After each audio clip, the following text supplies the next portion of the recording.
But we're all feeling good, we're excited, we're full of energy. We're going to make sure we do absolutely everything we possibly can to bring these championships home.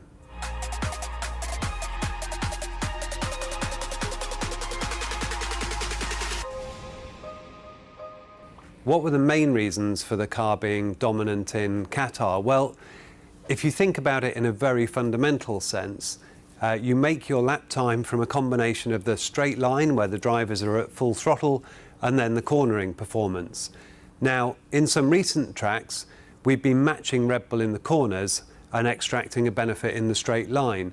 But in Qatar, it ended up being the opposite. We were matching them in a straight line and finding all our time in the corners. So where does that time come from? Well, really there's two areas. One is the downforce that you can get on the car, and clearly our package was working quite well there, helping us generate a lot of apex speed.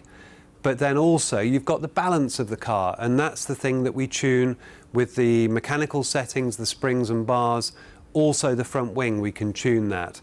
And for our drivers, they had a balance that they were very happy with. They had stability on the way in, they could attack the corner, carry speed, and ultimately you saw the demonstration of that with that fantastic lap from Lewis for pole position.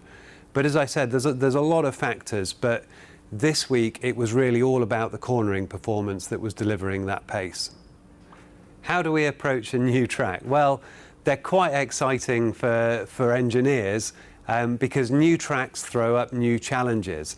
And also there's an opportunity. If you can arrive there better prepared than anyone else, then you've got a good chance of being the best, being the fastest. But what do we actually do? Well, Qatar was quite an interesting case. It came on the calendar quite late as a replacement. So you've got to move quite quickly to try and get a track map for the simulator. And that's so the drivers can drive around it in the virtual world, experience the circuit, learn the corners, and also play with the setup. But then we also have a track map that runs in the computer simulation. So this is where the driver's not present, but it's got the racing line, and we can look at different setup options, run many hundreds of thousands of simulations. And those two streams of work occur in parallel, and in the build-up to the event, we're starting to create a bit of a picture of what's important at this track, how's it going to behave with the tyres, how do we get the right car balance, what sort of wings might we want to run. So lots of that work's going on. And then once we've got the broad setup right, we'll bring the race drivers in. They can then jump in the simulator, try the setup that we think is optimum, and then they can play around with options. But as I said, it's quite an interesting activity, it's quite a challenge, and it's one that involves an awful lot of people. But if you do a good job, then you can have a very good race weekend on the back of it. What were the reasons for Valtteri's poor start? Well, first and foremost, that dirty side of the grid didn't have anything running on it all weekend. There were no support races, and Valtteri wasn't alone in starting on that side and losing positions as a result. A lesser problem was that the tyres weren't quite up to temperature. That cost him a bit of grip off the line. It also cost him a bit of grip in the opening corners. So it gave us a bit of a challenge. At the end of that first lap, Valtteri had dropped down to P11, but from there he actually mounted a really good recovery drive, and our simulations were showing that he was going to finish P3 or P4, but looking like a really solid drive, when unfortunately we had that puncture that took him out of contention. Why did we leave Valtteri out so long? Well, specifically, we were trying to clear Alonso. He was on relatively fresh hard tyres in our pit window. Valtteri was faster, he was finding a few tenths a lap, and if we'd stayed out another 3 or 4 laps, we'd have been able to build that window to Alonso, pit Valtteri for fresh hard tyres, and drop out in front. So that was the plan. Now, as you saw, we had that puncture. The timing of that was really unfortunate. Valtteri felt it at about the same time we were seeing it on the data, and this was too late for him to get into the pit lane. So he had the whole lap to do. And when you lose the pressure in one tyre, effectively, you've got a 3-wheel car. It's got no grip in the right-handers, and ultimately that in-lap was very costly from a race time point of view. But not only did it cost us race time, it also cost us performance. And that's because when you haven't got the wheel holding the car up, the wing is dragging on the road, getting damaged, the floor as well, and a lot of the aero furniture around there is getting damaged just from its contact with the road. So ultimately we had quite a big performance hit from that. When we got out, we could start to establish that in the data. So over the course of the next few laps, we're understanding how much performance we've lost. We're also getting a view of the race picture, and it was becoming evident that we weren't going to get Valtteri back into the points. The damage was too much for him to be able to challenge anyone, so that was where we decided to retire the car. Was the pit strategy with Lewis solely an answer to Max? Well, yes it was. This is quite normal. When you get into a championship battle, if you're controlling a race, you're out front, you've built a gap, and Lewis was very, very clear of any risk of undercut.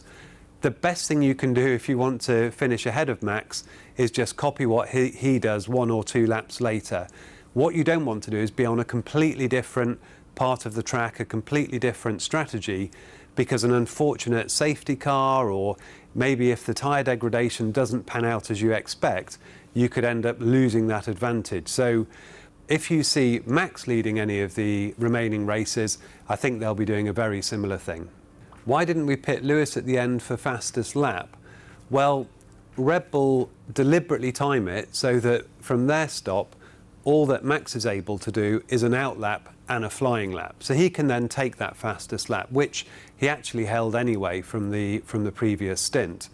With Lewis, if we'd pitted after Max had pitted, all we'd have been able to do was the out lap, and that obviously doesn't count for fastest lap. So it's quite normal that you leave it to the penultimate lap, because when you do stop, you open up the window for the race leader, and if you do it on the penultimate lap, it means that they have no opportunity to actually set a proper lap time.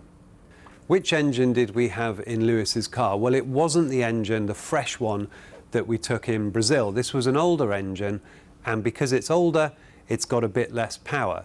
Now, why do we do that in Qatar? Well, of the remaining circuits, Qatar's got the shortest amount of straight line, the shortest amount of full throttle running, and it's got an awful lot of cornering. So the power advantage you get from that engine in Qatar is much smaller than if you run it at the 2 remaining circuits. So all we're doing is really trying to balance the mileage across the pool, but make sure that when we use the less powerful engine, there's less of a penalty for it. And that also means that when we get to the final 2 tracks, we're going to have the most power that we possibly can.